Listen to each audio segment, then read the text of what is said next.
8, 7, 6, 5, 4, 3, 2, 1.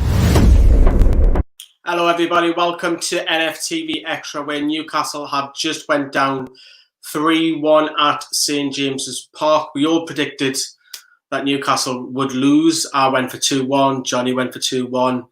It was going to be a tough afternoon, even though Liverpool did play under strength side. Newcastle were forced to play certain players. We'll have a look quickly at Newcastle's lineup.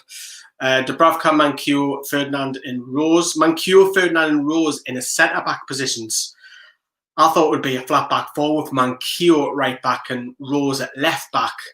But no, you chose to have Manquillo and Rose again playing out of position when you've got a young lad like Hal Watts. More on him in a second. Bentaleb and Shelvey in midfield. Longstaff, Sean, was not deemed fit enough to play. Matty, not even on the bench. So it looks like his career has come to an end now. Newcastle, saint-maximin playing through the middle in support of Dwight Gale. So with the lineups, I looked at it and thought, okay, so at the end of the season, I would like to see a couple of the youngsters blooded to start off with. We didn't get that. But I didn't like the five at the back, and be honest, I can understand why you're worried about Liverpool. But last game of the season, got now to play for, let's go for it. But we didn't do it. Liverpool obviously went with a lot of changes. You had Salah, Mane, Firmino, Trent Alexander-Arnold, all on the bench. You've got a couple of ex-Toon players in that midfield. Obviously, Alex Oxlade-Chamberlain's bird is from South Shields. Obviously, she's a member of, what do you call that girl group? What do you call it, man? It's gone blank. It'll come back to us. Little Mix, that's it. Little Mix. I was there. So, yeah, so he's got ties with a little bit of Newcastle, but disappointed that we didn't go after the game. We'll talk more about the chances now. So Newcastle got off to an absolute flyer. Van Dijk pulls down saint-maximin, and it's within 26 seconds. Jonjo Shelvey's brilliant, clever thinking clips it through to Dwight Gale. He's in on goal. Alisson gets a bit of a touch on it, but it goes into the back of the net. Newcastle are off to a great start. There was a couple of minutes delay. We're thinking, oh, God, is this going to be given? Is it not? But the VAR decision, give the goal, rightly so. And Newcastle had a fantastic start, 1-0 up against all odds, you would say, because, let's face it, Liverpool dominated all of the game. We didn't really have much chances, Longstaff at the beginning of the second half, and the rest was all Liverpool. We've seen Minamoto have a shot, which Dubravka did fantastically well to tip that round the post. And of course, we've seen Alex Oxlade-Chamberlain have a shot which just went wide just before the break. And of course, a fantastic goal, Van Dijk, actually before Oxlade-Chamberlain's shot. Oxlade-Chamberlain's on the right-hand side. He whips it into a brilliant header. It's a fantastic header by Van Dijk. It loops high in the air, goes into the net. And that was just before Chamberlain's shot from the edge of the box. And Newcastle go to the break. 1-1. You would have took it, to be honest with you. Obviously, we've seen a couple of injury scares. saint-maximin was taken off at half-time. We've seen Bentaleb go off. And, of course, Sean Longstaff came on within a few minutes of the restart. He had a shot, as I've touched upon, was deflected by Gale, just a few yards wide. But in all honesty, it was all Liverpool who dominated the game. You have to say Liverpool deserved it.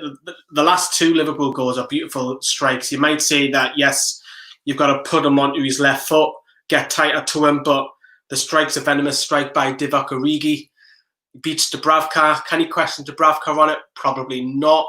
But it's a great strike. He puts Liverpool 2-1 up, and you're thinking, can Newcastle really get back in the game? Because we didn't offer nothing going forward. I know there's a few substitutions after this. And then we've seen Salah, Mane, Firmino all come off the bench, man. The strength and depth that they've got, that worries any team. But Salah, of course, hit the post straight away. And he also should have scored just shortly after that when he's bursting through on goal. And it's a fantastic challenge by Federico Fernandez to deny him. But into the dying few minutes, and it's a fantastic finish again by Mane on the left-hand side, cuts in and bends it. Another great finish. Cannot really question the finish. And you might say, yes, you've got to get a bit tight, Lazaro and all of that, but it's a great finish. But just touching upon the defeat of the day, and so looking at the back five, that Bruce Wentworth for them don't regularly play there, because you think about Lazaro's not a natural right wing back. Richie has played there in the past, so maybe you might say, but for me, he's more of a midfielder. Danny Rhodes at centre back, Manquillo at centre back, and Fernandez was the only one who was playing in the back five in his natural position. Even Saint-Maximin in the 10 looked very quiet. Of course, he went off at half time, which was disappointing. But the positive to come out of today's game, without a shadow of a doubt, is the debut of Kellen Watts. Fantastic to see, again, one of our own get a chance. For me, I've said this a couple of times, and the rest of the lads have, is that Kel should have started. Blooded him. Fine performance. Can't really question him on the Mane goal. Did all right. Got 15 minutes. Steady Eddie, not too flashy. Experience with Fernandez alongside of him. But that's the positive to come out of today's game. And that wraps up the season. Of course, if you're watching this before the main videos, we've got the fan reaction show. So go back and have a look at that on the main channel. We've got Scoring the Players, where we'll see Kyle's final permanent video. And of course, I'm back on there later on tonight with the last word. But yeah, Newcastle go down. No real surprises. Season's done. It's been a long, long season. Loads more videos to come on the main channel, looking back at the season as well. But yeah, Liverpool win, deservedly so, 3-1, and they're champions for a reason.